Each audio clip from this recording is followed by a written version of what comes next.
nossas saudações muito amigas para mais este Evangelho da semana. Como habitualmente, nós recomendamos que não se esqueçam de ter os copos preparados e a água para que a nossa espiritualidade amiga os prepare para depois, na parte final, podermos beber. Nós, como habitualmente, iniciamos para sintonizarmos todos com os companheiros amigos que se juntam a nós com uma canção. Página 33, Evangelho no Lar.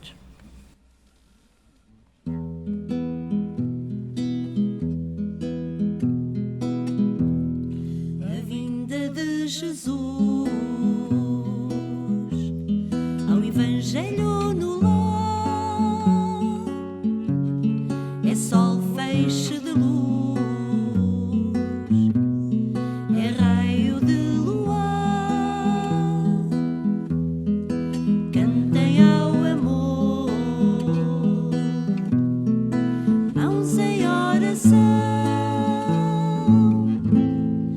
paz que acalma a dor, paz que acalma a dor, todos sentirão, sentados à mesa deste nosso lar, como chama acesa, vamos irradiar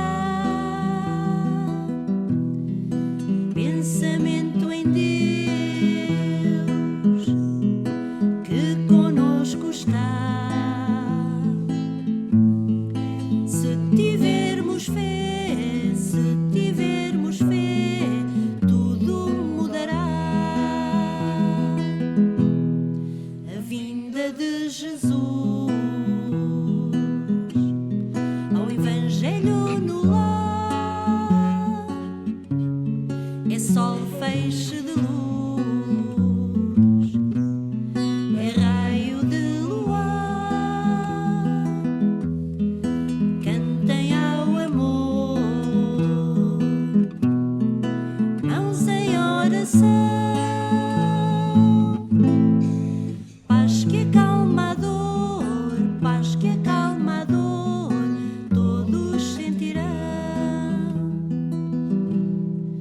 Lê com atenção a nova que ficou, peregrinação que o Rabi deixou, e a nobre Maria, mãe de muitas dores, ser-te-á luzeiro,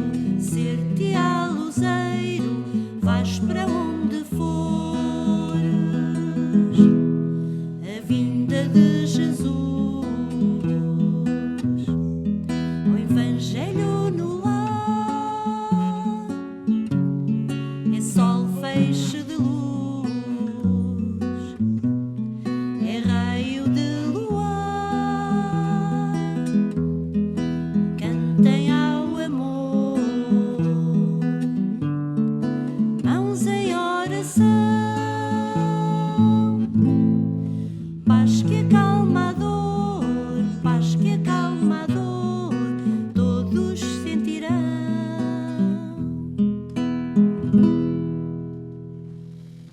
Senhor Jesus, queremos te pedir a presença amiga dos teus mensageiros junto de nós, neste nosso Evangelho do dia de hoje. Pedimos-te também, Senhor, se for possível, que os nossos familiares queridos, que já estejam em condições deste intercâmbio fraterno entre os dois planos da vida, que também possam estar presentes entre nós. Te queremos pedir também, Senhor, que nos ajudes a estar atentos e a interiorizar, compreendendo hoje os ensinamentos que vamos ouvir. Ajuda-nos a colocá-los na nossa mente, no nosso coração, na nossa vida diária. Ajuda-nos a todos a amar-nos como irmãos que somos e fazendo aos outros o que gostaríamos que os outros nos fizessem a nós. Ajuda-nos, Senhor, que eles nos envolvam na tua luz, na tua paz, a nós, aos nossos lares, mas a todos aqueles que nos ouçam, a todos os lares, principalmente, Senhor, aos lares desavindos. Que a tua paz fique hoje e sempre conosco. Que assim seja.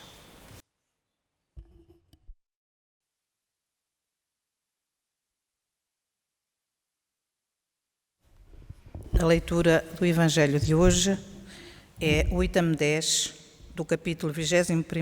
Haverá falsos cristos e falsos profetas. Os falsos profetas da erreticidade. Os falsos profetas não se encontram unicamente entre os encarnados. Há-os também, e em muito maior número, entre os espíritos orgulhosos que, aparentando amor e caridade, semeiam a desunião e retardam a obra de emancipação da humanidade, lançando através dos médiuns que os aceitam os seus sistemas absurdos, para melhor fascinarem aqueles a quem desejam iludir. Para darem mais peso às suas teorias, apropriam-se sem escrúpulo de nomes que os homens pronunciam com respeito. São eles que espalham o fermento do antagonismo entre os grupos, que os impelem a isolarem-se uns dos outros e a olharem-se com desconfiança. Isso por si só bastaria para os desmascarar, pois, agindo assim, dão eles mesmos o mais formal desmentido ao que pretendem ser. Cegos, portanto, são os homens que se deixam cair em tão grosseiro embuste. Mas há muitos outros meios de os reconhecer. Os espíritos da ordem à qual eles dizem pertencer têm de ser não só muito bons, como também eminentemente racionais. Pois bem, passai-lhes os sistemas pelo crivo da razão e do bom senso e vereis o que restará. Convinde, pois, comigo, que todas as vezes que um espírito indica como remédio para os males da humanidade ou como meio de se conseguir a sua transformação, coisas utópicas e impraticáveis, medidas pueris e ridículas, quando formula um sistema recusado pelas mais vulgares noções da ciência, não pode ser senão um espírito ignorante e mentiroso. Por outro lado, crede que, se nem sempre os indivíduos apreciam a verdade, ela é apreciada sempre pelo bom senso das massas. E aí está ainda um critério. Se dois princípios se contradizem, tereis a medida do seu valor intrínseco, procurando qual dos dois encontra mais ecos e simpatias. Seria, com efeito, ilógico admitir-se que uma doutrina cujo número de adeptos diminua progressivamente seja mais verdadeira do que outra que veja o número dos seus em contínuo aumento. Deus, querendo que a verdade chegue a todos, não a confina num círculo restrito. Fala surgir em diferentes pontos, a fim de que por toda a parte a luz esteja ao lado das trevas. Repeli impiedosamente todos esses espíritos que se apresentam como conselheiros exclusivos, pregando a divisão e o isolamento. São quase sempre espíritos vaidosos e medíocres, que procuram impor-se a homens fracos e crédulos, prodigalizando-se exagerados louvores, a fim de os fascinar e de os ter dominados. São, geralmente, espíritos sequiosos de poder que déspotas públicos ou nos lares, quando vivos, ainda querem ter vítimas para tiranizar depois da morte. Em geral, desconfiai das comunicações que trazem um caráter de misticismo e de estranheza, os que prescrevem cerimónias e atos bizarros. Há sempre, então, motivo legítimo de suspeição. Por outro lado, acreditai que logo que a verdade deva ser revelada à humanidade, é, por assim dizer, comunicada instantaneamente em todos os grupos sérios que dispõem de médiuns sérios, e não a este ou àquele com a exclusão dos outros. Nenhum médium é perfeito. Se está obsidiado e há manifesta obsessão quando o médium só está apto a receber comunicações de determinado espírito, por mais elevado que este procure mostrar-se. Por conseguinte, todo o médium, todo o grupo que se considerem privilegiados por comunicações que só eles podem receber, e que, por outro lado, se submetem a práticas que tendem para a superstição e estão, indubitavelmente, sob uma obsessão bem caracterizada. Sobretudo quando o espírito dominador se pavoneia com o nome que todos os espíritos encarnados devemos honrar e respeitar e não permitir que seja utilizado a qualquer propósito. É incontestável que, submetendo-se ao crivo da razão e da lógica, todos os lados e todas as comunicações dos espíritos, torna-se fácil rejeitar a absurdidade e o erro. Pode um médium ser fascinado e um grupo iludido, mas a verificação severa a que procedam os outros grupos, a ciência adquirida, a alta autoridade moral dos diretores dos grupos, as comunicações que os principais médiuns recebam, o cunho de lógica e de autenticidade dos espíritos mais sérios justificarão rapidamente esses ditados mentirosos e auspiciosos, emanados de uma turba de espíritos mistificadores ou maus. É uma comunicação de Erasto, discípulo de São Paulo, Paris, 1862.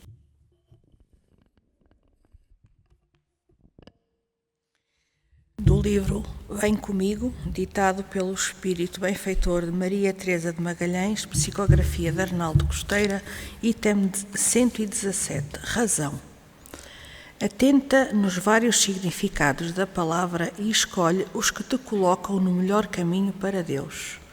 Aplicas frequentemente no diálogo vivo com quem te rodeia que tens razão, que a tua verdade é a verdade verdadeira, mas o outro que te disputa a verdade não o entenderá também assim? Quem afinal terá razão? Pondera então a razão racional feita de análise e de reflexão. Ninguém é detentor de toda a verdade, porque a verdade é Deus imutável, insondável, de que estás ainda bem distantes. Usa então o raciocínio lógico, que ganhas em querer impor a tua razão. Adeptos de um lado e do outro defendem o mesmo e a teimosia pode gerar violência e acabam todos por perder a razão. Cede na caminhada. Se a verdade estiver contigo, sempre virá ao de cima, cedendo-te credibilidade e razão. Se não estiveres com ela, agradece a lição e aprende para que o futuro te possa dar sempre.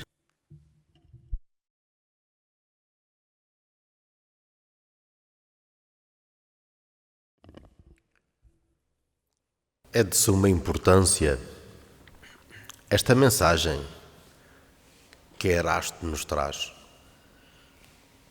Porque se na realidade nós, no nosso dia-a-dia, nas vicissitudes da vida que todos temos, nas tribulações por que passamos, somos confrontados com aquele que está diante de nós e temos dificuldade em avaliar o seu caráter, muito mais difícil daquele que se manifesta através do médium e que não temos a oportunidade de acompanhar, de conhecer com minúcia, para podermos melhor avaliar todo o seu trabalho, toda a sua conduta. Portanto, é muitíssimo importante estarmos atentos aos pormenores da mensagem que nos querem transmitir. A questão da exclusividade é uma das situações que devemos de imediato ter relutância em aceitar. Por muito evoluído que seja o espírito, o médium ou até o grupo, descabido seria pensar que apenas poderiam receber mensagens daquele espírito, e não restando aos outros sequer lugar à manifestação. Esse é um dos pontos que teremos que rebater de imediato. E de seguida, temos que ir avaliando se realmente tudo aquilo que nos é solicitado, que nos é pedido, que nos é indicado, submetendo ao crivo da razão, do ponto de vista moral, tem razão de ser. Se realmente não existe ali alguma coisa que nos faça tropeçar e que nos faça, enfim, arrepender mais tarde dos caminhos que tomamos. É uma mensagem que nos deve deixar pensar e que nos deve fazer refletir sobre estas questões de comunicações entre os espíritos encarnados e desencarnados, para que possamos refletir e não aceitar de primeira, como costumamos dizer, que estamos de imediato a lidar com o espírito evoluído só porque se apresenta com este ou com aquele nome. Não é isso que faz os espíritos, não é a nós, certamente, que nos faz mais ou menos evoluídos o facto de termos este ou aquele nome. Então é bastante importante refletirmos em grupo, entre todos, sabendo de antemão que Kardec, quando codificou a própria obra, as mensagens foram recebidas em diversos locais e em simultâneo e em diversos grupos, precisamente para atestar a veracidade das mensagens e das obras. Então, estejamos atentos e não nos deixemos cair nesse logro.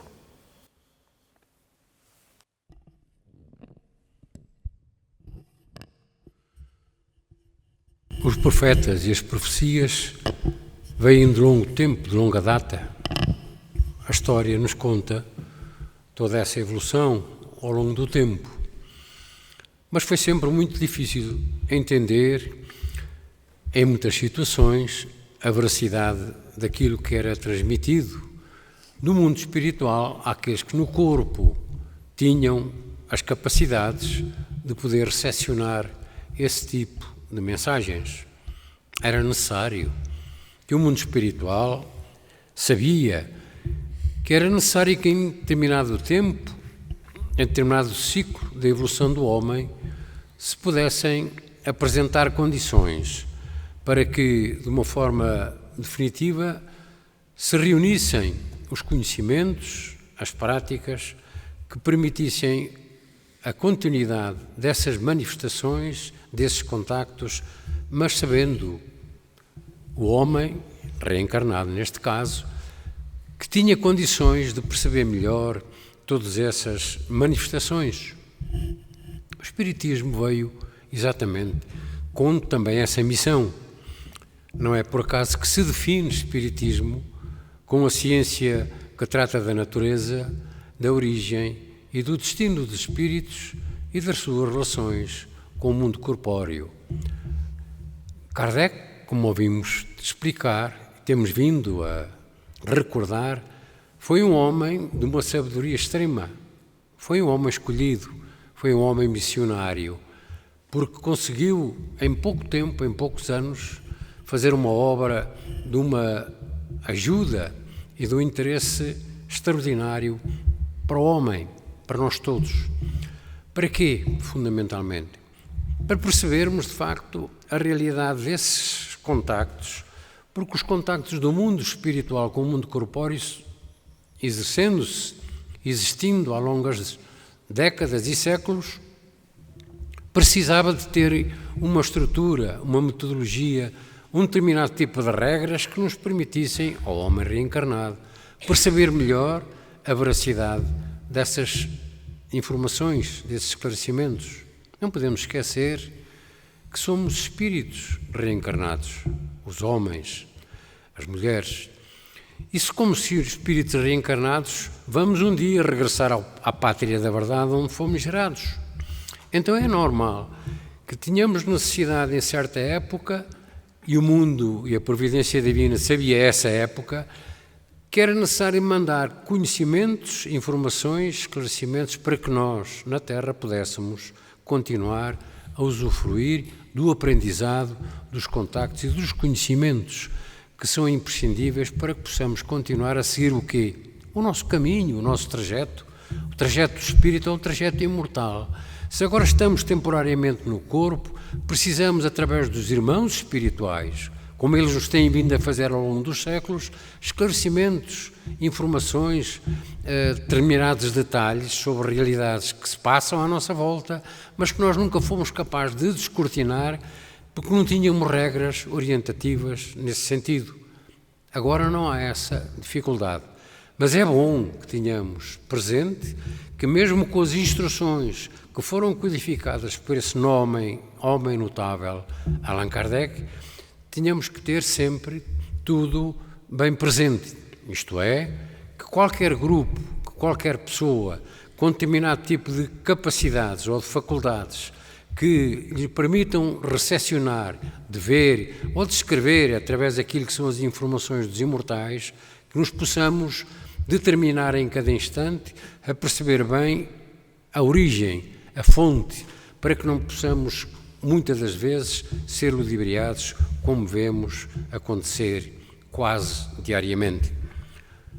A ciência do espírito, o espiritismo, na vertente que compreende as transmissões entre o mundo espiritual e o mundo corpóreo, é uma vertente extremamente complexa, extremamente importante naquilo que são as seguranças, as regras, os métodos que devem ser utilizados para que não haja o logro, a informação distorcida, despropositada, que às vezes leva o homem a pensar que aquilo que está a receber é de um espírito nobre e elevado e acaba por ser por irmãos nossos do mundo espiritual que se aproveitam da nossa ingenuidade, do nosso conhecimento e da nossa, às vezes, vaidade.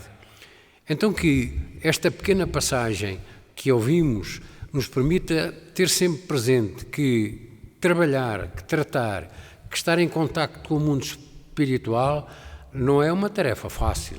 É uma tarefa que é necessária, que é urgente, mas que é extremamente importante que possamos colocar como sendo oportuna para que o homem, na sociedade, possa ir recepcionando todo esse conhecimento que do mundo espiritual existe e que precisamos de apreender para entre nós o disseminarmos para um futuro mais duradouro, para um futuro menos dificultado pelaquilo que são as nossas impossibilidades de conhecimento, como têm acontecido até à altura em que o Espiritismo não estava na Terra.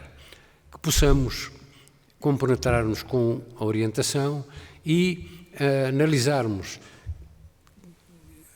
pequenos aspectos que muitas das vezes acontecem nas nossas casas, nos nossos locais de trabalho, em presença de pessoas que estão connosco, que muitas das vezes se compenetram de que aquilo que está a acontecer-lhes são relações que nada têm a ver com uma realidade extrafísica, mas que mais tarde, analisadas em conformidade e nos centros próprios, nos locais próprios, nas casas espíritas que tenham essas condições, poderem discernir e retirar os conhecimentos e as orientações que sejam mais necessárias.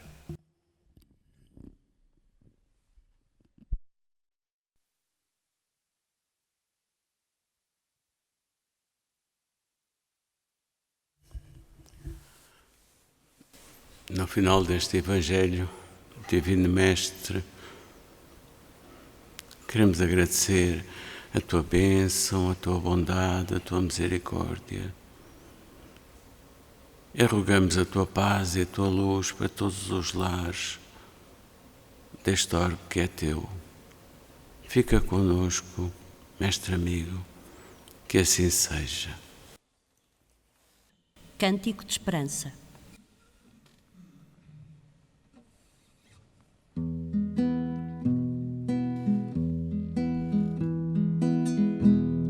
Cruzando a Galileia ou em Jerusalém e em toda a Judeia, Jesus falou do além.